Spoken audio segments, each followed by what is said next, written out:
For decades, unsolved cases have wreaked havoc on families across the country, leaving some with unanswered questions. But today, thanks to forensic science and the new advancements, many cases deemed unsolvable can now be solved. Moncus Park and Home Bank are coming together this season to host Movies at Moncus, an event that turns Moncus Park into a late night movie theater, one where families of all kinds can come and have a good time. From the field to the community, the women of the Zydeco Spice football team proved time and time again what it means to truly have grit and determination, despite gender. To some people, the coulee behind me may seem just like a cement covered ditch, but not only does it act as a natural green space, but it also absorbs water, preventing flooding in the city of Lafayette. Around this time last night, heavy machinery was stolen from this lot. Owners say they think it may be in relation to a faulty lot. From the field to the community, the women of the Zydeco Spice football team proved time and time again what it means to truly have grit and determination, despite gender. It's a family-oriented atmosphere. I take pride in letting them know that they matter. They're not just an athlete, but they're people too. The Zydeco Spice, formerly known as Acadiana Zydeco, is a professional women's full contact tackle team based in Lafayette, Louisiana.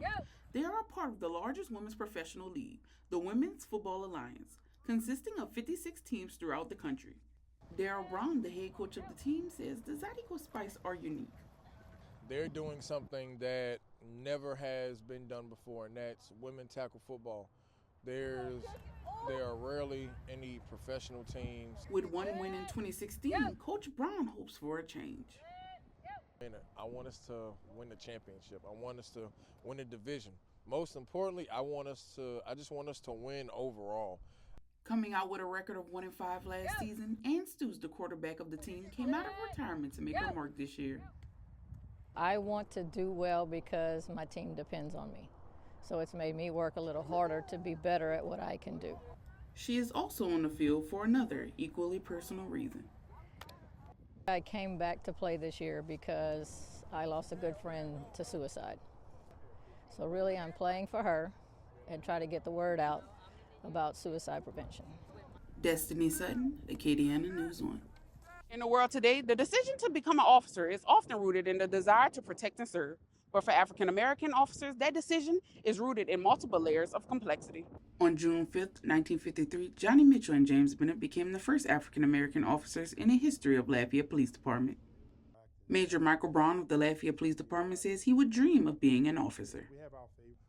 There's a lot of things that I saw that I didn't like, a lot of things that were done that happened, and law enforcement was never around. Lieutenant Don Tebow, who is also a part of the Lafayette Police Department, says he joined in the 90s to be a blueprint to this next generation.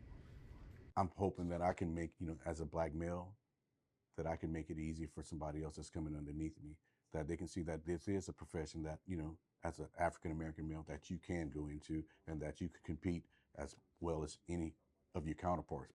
But it has not been easy. You're going to make some enemies within the department if they don't like what you do. So a lot of departments will rather you not tell the truth. They want you to navigate the blue line, and at some point the blue line becomes fuzzy. While Don Tebow says, coming from other African Americans that are not police officers, they think of us as basically a sellout to our race. And I beg to differ. We are there to actually support the race and to be a voice for them. This is one of the things that is common, especially in this police department, and other black officers has gone through this. There are people will say, I think you'll do better in this department or this section because that just kind of fits you. What they're saying is, we really don't want you in this section because you're going to mess up our good old boy deal that we have going on. Although sometimes the reaction is personal. I got family members, they hate the police until they need the police. And I know that, I understand that. That's the same way with the citizens. They hate you until they need you. But all of the officers keep their eye on the main reason they protect and serve. When we get that thank you from that family member that just lost their loved ones from a homicide or a tragic incident, and we get that thank you, that's the biggest reward. Destiney Sutton, Acadiana, News One. For decades, unsolved cases have wreaked havoc on families across the country, leaving some with unanswered questions. But today, thanks to forensic science and the new advancements, many cases deemed unsolvable can now be solved. The Lafayette Sheriff's Office is the home to the Metro Crime Scene Office. Here, specialized departments use scientific methods to analyze evidence, which assist in crime investigations and legal proceedings. Detective Blake Butte tells me, along with being the primary identification hub for Southwest Louisiana, fingerprints are their specialty. It's our bread and butter. It's how we operate on all cases ranging from homicides to car burglaries. If there's fingerprints on the case, that is our primary. According to the U.S. Department of Justice, as of this year, the number of crimes solved by fingerprint evidence is 44%. But finding fingerprints wasn't always as convenient as today. Long before I was born, the FBI had literal warehouses of known fingerprint cards. Imagine you need to look for an identification. You may have to pull 1,000 individual physical paper cards out of a filing cabinet. So if not filing cabinets, how do they identify fingerprints? Inside the forensics lab, where every clue matters, a fleet of specialized equipment works around the clock to help solve crimes of all kinds.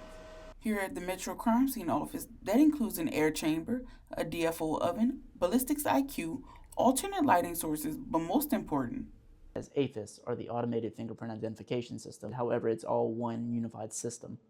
We have an unknown print, and we will put it into the computer database. We will look at the individual's secondary level characteristics of the fingerprint, known as minutia. according to ForensicScience.com, the top 3 fingerprint patterns in the world include the loop, the world, and the rarest of them all, the arch, with only 5% of the population possessing it.